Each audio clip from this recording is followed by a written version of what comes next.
Other news, there's an energy expo at the Juan Louis Cardiac Center this week. Here are some of the highlights. Things cannot continue as before.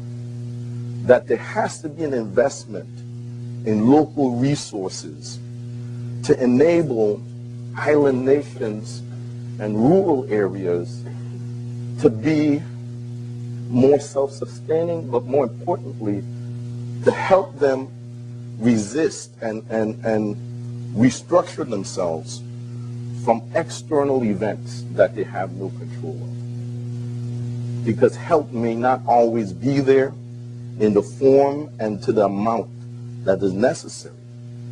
So understanding that the world has changed, you now have to change your thinking, your policies, and your processes to enable you to be resilient. We are committed to making sure that through a systematic transition that we get away from our dependence on fossil fuel, not driven by the reality of no longer having a refinery on our island, but driven by the necessity that we have to begin to be able to have a community that understands the quality of life, not driven by the cost of electricity where it's at.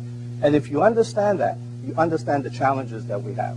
You understand that we're not interconnected, we don't have a grid system, we don't have the benefit of multiple sources, such as the United States.